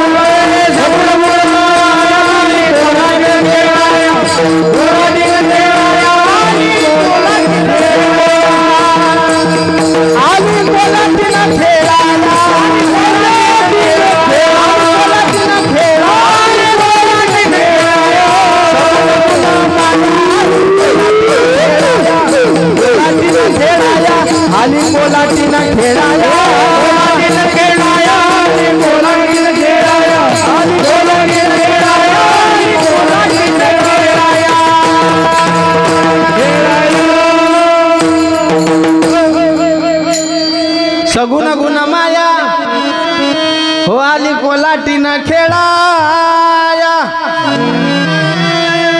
महाराज असं जर झालं तर माय कीर्तनाच्या तारखा बंद होतील, गोंधळाच्या सुरू होतील. लोकांनी यावाचं कीर्तन घेऊ नका हो, गोंधळाचं बोला यावाले विठाला विठाला. हो ती माया आहे. काय? ब्रह्म विष्णू जयाचे बाळू. काय म्हणतात? जयाचे बाळू. लागती पाया, लागती पाया, लागती पाया आली कोलाटीनं खेळाया. शगुन गुण माया आली कोलाटीनं खेळाया. ही माया सासूच आहे, मायारूपी सासू. ऐकता ना तुम्ही? आजीला म्हटलं कालची सासू कोण होती? काल कीर्तनात कोणची सासू? ही ती कल्पनाच आहे. तिला एका वाक्यात माया असं म्हणतात. माया, बरं का? माया. ही माया त्या ठिकाणी ब्रह्म विष्णू जयाचे बाळू. आता याचा समन्वय सांगू. कल्पना अविद्या हे उपाधी ज्या ब्रह्माला लागली, शास्त्र म्हणते त्या ब्रह्माचा जीव झाला जीव. कल्पना अविद्या तेने झाला जीव. आणि या ठिकाणी ही कल्पना अविद्या उपाधी ज्या ब्रह्माला लागली तो जीव झालेला आहे. ही माया उपाधी ज्या ब्रह्माला लागलं ते ईश्वर झालेलं आहे. आणि दया उपाधी ज्या ब्रह्माला लागली ते संत झाले. विठ्ठल विठ्ठल. महाराज म्हणतात हीच ती माया, हीच ती कल्पना. आणि मग ही त्रास देते. कल्पनेची सासू ही आता लवकर निदरी तिला. पण एवढ्यावर नाही, अजून माझं एक प्रलोभन आहे. जाऊ माझी फळफळ बोलते. ती बोलते म्हणजे ती ममता आहे. ममता, ही ममता पहा तुम्ही किती कठीण आहे. ही ममता संपून टाका देवा, म्हणजे तिला बोळखं करून टाका आता. बरं का? नाक गेलं मग काय राहिलं आता? तिला जर बोळखी केलं तर मग तिचं काय उरणार आहे? म्हणून हे संपून आता बोळखीचं करे घे तिला. ही माझी जेठाणी आहे. पण एवढ्यावर थांबले नाही. मग नंदेचं कारट किरकिर करते. ही इच्छारूपी ननंद आहे. आणि मग हिचे पोरं, त्या इच्छेला किती पोरं झाले सांगा ना तुमच्या इच्छेनं? नाही, त्या इच्छेला 2 मुलं झाले. एक द्वंद्व आणि दुसरा मोह. विठ्ठल विठ्ठल. या इच्छारूपी ननंदला द्वंद्व आणि मोह नावाचे मुलं झालेले आहेत. हे एवढे त्रास देतात, एवढे त्रास देतात. तेले खरूज होऊ दे, खरूज. मग खरूज झाली की आपस बळीराम महाराज जो येतील आणि मग विचारतील महाराज काय झालं, काही ओलांड्यात आलं का? खरूज होऊ दे, खरूज. कोणती खरूज? आत्मसुखाची खरूज. या द्वंद्वाला आणि मोहाला जर ही आत्मसुखाची खरूज झाली तर या ठिकाणी याच्यातून मी मुक्त होऊन जाईन. म्हणून नंदेचं कारट किरकिर करते. खरूजचं होऊ दे. खरूज कशाला म्हणतात? खरूज माहित आहे तुम्हाला? खरूज हा त्वचा रोग आहे. त्वचा रोग होते का कशानं बरा? तुम्ही पहा काही काही त्वचा रोग डॉक्टर उगून लावला तर जमत नाही. काही काही लोकांचा डॉक्टर, एक जण डॉक्टरकडे गेला म्हणे काही त्या ठिकाणी पहा तुम्ही. आणि काही काही लोक डॉक्टरकडे जाणारे एवढे कठीण आहेत महाराज. एक जण गेला म्हणे डॉक्टर साहेब अशी अशी परिस्थिती आहे. त्या बानं गोळ्या लिहून दिल्या. ती चिठ्ठी होती त्याच्यावर 3 प्रकारच्या गोळ्या होत्या. खालच्या 2 प्रकारच्या मेडिकलवर भेटल्या. वरचं जे लिहिल होती गोळी ते भेटेच ना. गावात पाहिलं भेटत नव्हती. तालुक्याला गेला भेटली नाही. जिल्ह्याला गेला तरी जमलं नाही. महाराष्ट्रात बंद्या जिल्ह्यात फिरला तरी ती गोळी काही भेटे नाही. थंडागार झाला. डॉक्टर जो वापिस आला म्हणे डॉक्टर साहेब तुम्ही ना जे चिठ्ठी दिली त्यातल्या खालच्या 2 गोळ्या भेटल्या पण वरचं ते लिहिल जे गोळी आहे ते भेटतच नाही. डॉक्टर साहेब म्हणत अबे तू मिळाला मी ना ते पेन चालून पाहायला तर चालते की नाही. तू बंद्या भारतात हिंडला तर तुला भेटणार नाही. झालं विठाल.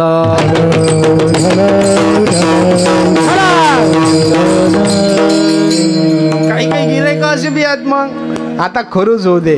कशानंच मग ते लवकर मुक्त होणार नाही. नंदेचं मग याला जर आत्मसुखाची खरूच झाली या इच्छेच्या मुलाला तर मी मुक्त होऊन जाईन.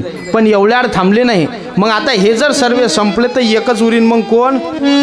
तो पती. आणि तोही लेझिमच खेत येते. मग आला की तुम्ही पहा त्या लोकांचं जिवंतपणी नरक पाहायचा असेल तर त्या लोकांचा संसार पहा. हो बापा, बाप तिकून येते पोरं पोहेतच येतात. बाबा चाला ना हो घरी. कोणी हात धरते कोणी पाय धरते. बाप पळेल असते तिकडे. किती कठीण झालं मग ते. आणि मग ती बाई बी काय ते एका भजनामध्ये सुंदर भाव मांडला. आलं बाई आलं माझं उभं गेलं धन. दारू पायी संसार माझा झाला दाना फार. संपला. तो लेझिमच खेच येते. तुम्ही पाय एक जण दारू पिऊन आला ते बाई जियाले बसली नुसता. या बुवानं खुटच घेतलं खांद्यावर म्हणे महादुगर जियाले बसले. ती बाई घाबरली, नुसता काला मोडला होता आणि ती बाई घाबरली, यानं खुटच खांद्या. ती बाई घाबरली, म्हणे हे पा तुम्हाला वाटीन तेवढं मारा पण एवढा काला खाऊ द्या. तुम्ही कसे हसले तसा तो बा बी हसला आणि पटकन खाली बसला. विठाल विठाल. तो लेजिमच खेत येते, तो अहंकार आहे, तो कधी कधी बाहेर जाते आणि कधी कधी येते. रोज नाही येते कधी कधी, बरं का. त्याला अहंकार म्हणतात. आता या अहंकाराला मग मारून टाकीन आणि आहुती देईन. दादला मारून आहुती देईन. हा अहंकार रूपी दादला आता संपवायचा आहे, बरं का. तो अहंकार महाराज म्हणतात एवढा कठीण आहे. ज्ञानोबरायांनी नवल सांगलं त्याचं. नवल अहंकाराचे गोठी. तो त्या माजरेप्रमाणे आहे. जसं एक माजर आहे, तिनं 2 उंदीर पाहिले, एक लंगडा आहे, एक तुरु तुरु पळत आहे. कोणाला पकडते माजर? लंगड्याले, पैनाराले नाही, लंगड्याले. तुम्हाला मी असं काही अबद्ध दिसून राहिलो का? असं काही नाही ना. तुम्ही असं बोलत काऊन नाही, असे बुजाळ असं काऊन झालं? तसं नाही ना काही. ते माजर असं कोणाच्याही मागे लागत नाही. तिला माहीत आहे याचे पाय मुळेला जाऊन जाऊन जाईन कुठे. हा ते पैनाराचा पाठलाग करते. तसा हा अहंकार. ज्ञानोबराय म्हणतात याचं नवल सांगतो. हा अज्ञानी माणसाला काहीच करत नाही. सज्ञानाच्या झोंबे कंठी नाना संकटी नाचवी. मग तो अहंकार म्हणतो लय कीर्तन करतो, लय फेटा बांधता, माया शांड सुनोजी माया भांड रोज लोकांना सांगता त्याच्याच मागे. आणि मग लागलं की काय होईल? जास्तीत जास्त त्या अहंकाराला जर एखाद्या संसारिक माणसाच्या मागे लागला तर जास्तीत जास्त होऊन काय होईल? एका घराचे 2 घरं. पण एखाद्या सज्ञानी महाराजच्या मागे जर लागला तर एका गावाचे 2 गाव, एका सप्त्याचे 2 सप्ते. विठाल विठाल. कारण हा अहंकार आहे. मग अहंकार, बरं का. आणि तो सामान्य नाही. काही काही लोकांना अभिमान आहे हेही समजत नाही, हेही समजत नाही. म्हणजे अशी परिस्थिती आहे. चला आता हा दादला मारुनी आहुती देईन, मोकळीच करेगे मला. बस हा दादला संपला, अहंकार संपला की मग मी मोकळी होऊन जाईन. म्हणून नाथबाबा म्हणतात की मग आता हे सर्व गेले, सासरा गेला, सासू गेला, जठानी संपली, ननद गेली, तिचे मुलं गेले. आता राहिलता इकून तिकून विठोबा रुक्मिणी 2 जण, तोही गेला, पती गेला. मग आता याच्यातली जे भाऊबंदकी आहे बाकीची, भाऊबन रस्ता बन, हे अशी जे भाऊबंदकी आहे मग बाकीची, नाथबाबा म्हणतात आता यांनाही सर्वांना मारून टाक. अभंगाचं शेवटचं जग. एका जनार्दनी सगळेच मरू दे, एका जनार्दनी सगळेच मरू दे, एका जनार्दनी सगळेच मरू दे, एका जनार्दनी सगळेच मरू दे, एका जनार्दनी सगळेच मरू दे, एका जनार्दनी सगळेच मरू दे, एका जनार्दनी सगळेच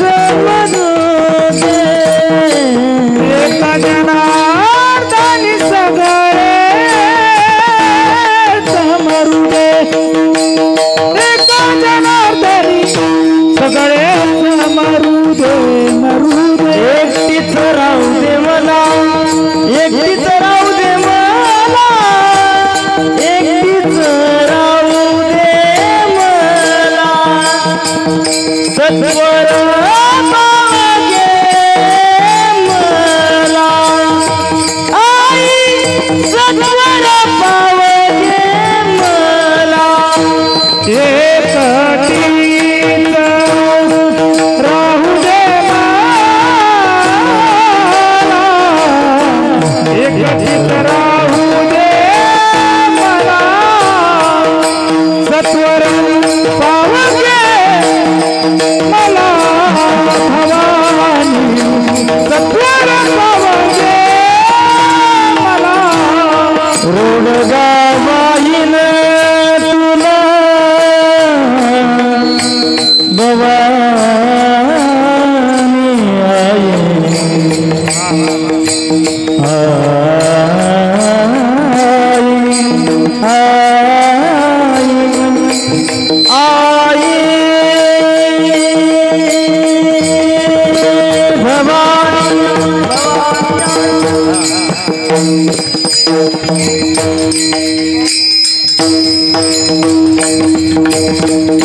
भवानी आई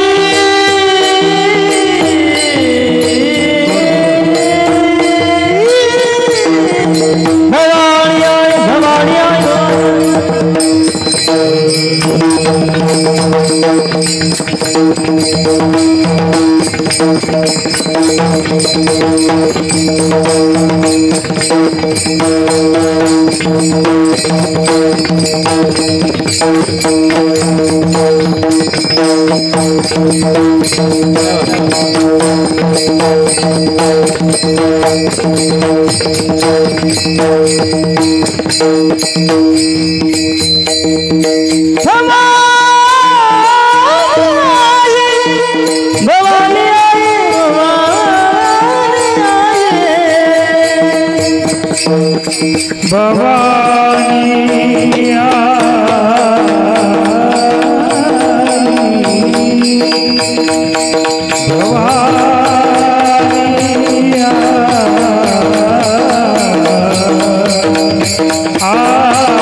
एका जनार्दनी अवघेची मरू दे, एकटीच राहू दे मला भवानी आई, रोडगा वाहीन तुला.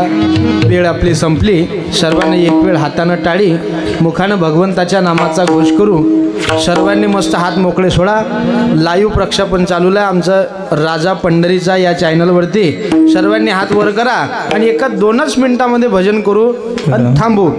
कोणी आळस न करता हात वर करा. मस्त या प्रक्षेपणामध्ये दिसले महाराज, तुम्ही हात खाली करा.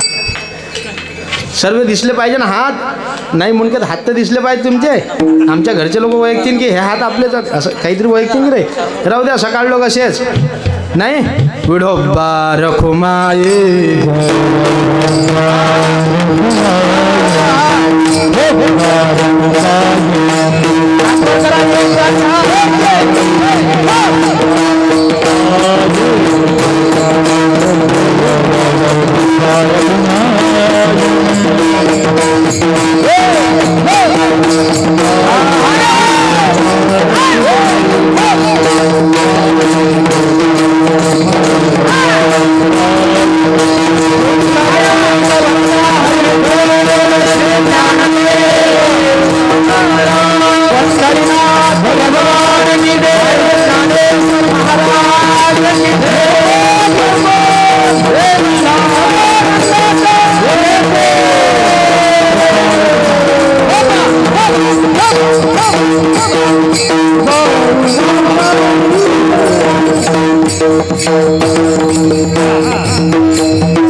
यथामती यथावकाश अभंगाचा शब्दाशार्थ संपवण्याचा प्रयत्न केला. या दिव्य दरबारामध्ये चालू असलेला हा सप्ताह आज 6वा दिवस आहे. 7व्या दिवशी मागणी असावी, पण उद्या दिंडी सोहळा नंगर सोहळ्याचा कार्यक्रम दिव्य भव्य स्वरूपात आहे.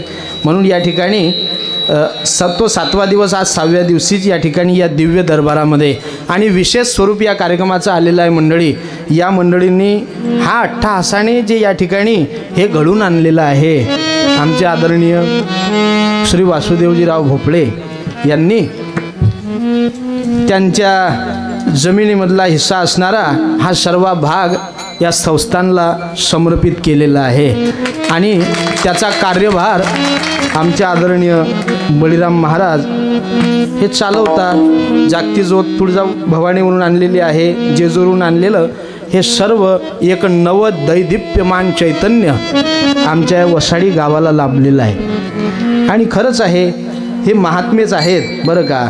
तुम्ही माणसाविषयी काय बोलावं, एवढं सर्व त्यांनीही घडून आणलेलं आहे. आमच्यासाठी ही गौरवशालीच गोष्ट आहे मंडळी, आणि आमच्या संपूर्ण भागाला हे एक नव चैतन्य देणारी गोष्ट आहे बरं का. या दरबारामध्ये जो येतो, या पारांगणामध्ये जो येतो, नक्कीच त्याचं दुःख आता निवृत्त झाल्याशिवाय राहत नाही. फक्त तो मनाने यावा. पुण्य करण्याकरता लयच काही गोष्टी करायला लागतात महाराज, असं नाही. पापी माणसाले बी देव भेटते. कोणाले? ज्यांना आयुष्यभर पाप केलं, तुम्ही शास्त्रातल्या कथा ऐका, फक्त त्यांना मनातून कबूल केलं पाहिजे की मी पापी आहो, मनातून कबूल करावं मी पापी आहे. कारण मनसंकल्पाची जी पापी आहेत ते मुखानं बोलल्यानंतर संपत असतात. तुमच्या देहाचे पाप गंगेमध्ये निघून जातील, पण या मनामध्ये संकल्पाने जे साठवलेले पाप आहेत हे तुम्ही मनाने या दरबारामध्ये येऊन कबूल करा. खरंच देवा माझा अपराध झाला, खरंच पापी आहे. मनसंकल्पाची पापे आता सांगितल्यानं नष्ट होतात. असा हा दिव्य दरबार आहे. म्हणजे आपण ऐकत असतो, इथल्या त्या दरबाराला आपल्याला जाऊ शकत नाही आपण, हेच मी सुरुवातीला सांगून दिलं. आणि म्हणून आमच्या खरं तर वासुदेवराव भोपळे यांचेही उपकारच आहेत. आणि पुन्हा तो कार्यभार चालवणारे ज्यांच्यावर मार्तंड भगवंताची कृपा आहे, आमचे बळीराम महाराज ढोले आमच्या गावातील आहेत. वैभव आहे आपलं, म्हणून आपण त्यांच्या मागे उभं राहिलं पाहिजे. हा आपला धर्म आहे. धर्मासाठी जर आम्ही उभे राहिलो तर धर्म आमचं रक्षण करीन, बरं का. तेव्हाच कुठे आम्ही याच्यातून मुक्त होऊ. हे जीवन सुजलाम सुफलाम होईल. या जीवनाची नय्या तरुण आता स्वस्वरूपाला आम्ही प्राप्त होऊ. म्हणून ही सर्व कारभार आमचे आदरणीय महाराज चालवतात. त्यांचा हा सर्व गुरुभक्तपरायण मंडळीचा सर्व परिवार आहे. आणि मी पाहतो, शिबिर असो, कार्यक्रम असो, चंपाषष्ठी असो, कोणताही कार्यक्रम असो, मी विशेष स्वरूपाने हजर राहतो, बरं का. कशासाठी राहतो याचं कारण काय असेल तर त्याच्या मागचं एकच कारण आहे की राजा 20 वर्षामध्ये आम्ही 10 लोक जोडू शकलो नाही. या माणसानं व्यसनाला असणारे माणसं व्यसनातून मुक्त केले, हा आमच्यासाठी गौरवच आहे, बरं का. आणि म्हणूनच आम्ही लहानपणापासून मित्र आहे. हे सर्वांना माहीत आहे, हे गाव आपलंच आहे, तेही या गावातले आहे, मी आहे. पण मी का सांगतो हे, त्याचं कारण असं आहे की आपण निदान नाही आता सहमत झालं तर चालेल, पण आमच्या हातून या निंदेचं पातक कोणाचं घडणार नाही एवढी दक्षता आम्ही घ्यावी. नक्कीच आमचं जीवन भगवान मार्तंड स्वस्वरूप त्या ठिकाणी सुजलाम सुफलाम करतील. बस एवढंच बोलतो. आणि या ठिकाणी ही सर्व मंडळी विशेष स्वरूपाने उपस्थित आहे. हे आमचे बालगोपाल टाळकरी मंडळी काही शिबिरात आहेत, काही आता हे जे मोठाले पोरं आहेत त्यांनी हे पोरं पुन्हा शिकवण्याचा अट्टहास केला, हे मुलं घडवले, बरं का. आणि नाही तर पहा, मी त्या पोराला सांगलं, पोरं हे चालू करा, त्यांना कपडे आणले, सर्व झालं, हे टिकून ठेवा. नाही तर काही काही गावात अशी परिस्थिती झाली, महाराज लोकांना येईले कंसच नाही पडू दिले, बाटकेच ठेवले, कापूनच घेतले मधातून. काय करतील ते, टाळ वाजू नको, तुला येत नाही, ते करू नका, हे करू नका, तो येईन कधी. मग आता तुम्ही थकले तर काय तुम्हाला चाकं लावून मंडपात आणा, हे लोक पाहिजे त्यासाठी या लोकांचा हा अट्टहास, हे नवयुग तरुण मित्रमंडळ या ठिकाणी तयार झालेलं आहे. आणि आमच्या गावाचं हे वैभव आहे. विशेष करून आपल्या या गावातून हे वैष्णवाची वसाडी म्हणायचे जुने लोक अजूनही. आज मला असं वाटते या जनसमुदायाला पाहून खरंच ही आमची वसाडी वैष्णवाचीच आहे. आणि त्यामध्ये आमच्या गावातील अजून काही रत्न आहेत.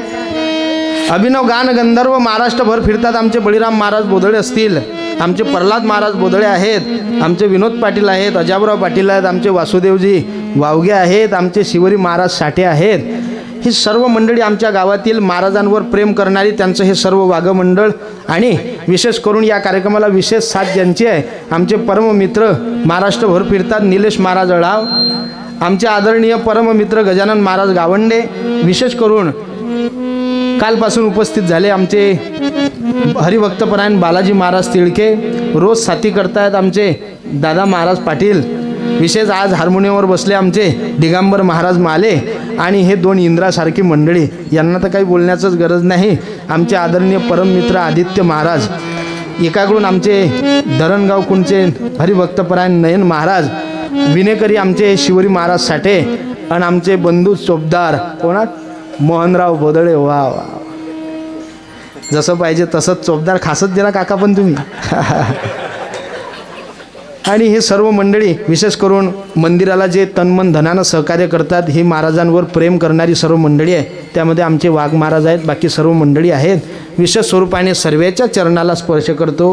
भगवान मल्हारी भवानी मातेच्या चरणी सेवा समर्पित करतो.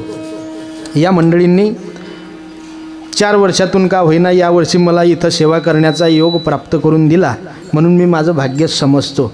कारण असं वाटते की मी या गोष्टीचा अधिकारी झालो बा आज, आणि म्हणून त्यांनी ती मला सेवा दिली. त्यांचेही आभार व्यक्त करतो. विशेष करून आमचे शुभम महाराज दिवसभर कथा करून आले हो बापा. नाही तर काही काही पहा तुम्ही, आमचे बळराम महाराजही दिवसभर, तरासाहेब महाराज हे सामान्य नाही, दिवसभर व्यासपीठावर बसणं, पुन्हा 2 तास कीर्तनात बसणं सोपं नाही हे बरं का. पण तो त्यांचा एक फार मोठेपणा आहे. दोन्ही मंडळी उपस्थित राहिले. विशेष करून दिवसभर कथा करून हे सोपं नाही. तर काही काही गावाला एवढी परिस्थिती आहे महाराज, आपण कधी गेलो का कथाकार लोक म्हणतात ते बुवा आराम करून राहिले, थकले. मी म्हणतो अशा थकेल लोकांना काऊन बोलावता हो तुम्ही. पण तसं नाही महाराज, हे नवच त्या ठिकाणी सुंदर तत्व आहे. असू द्या, जेवढं सांगावं तेवढं कमी आहे.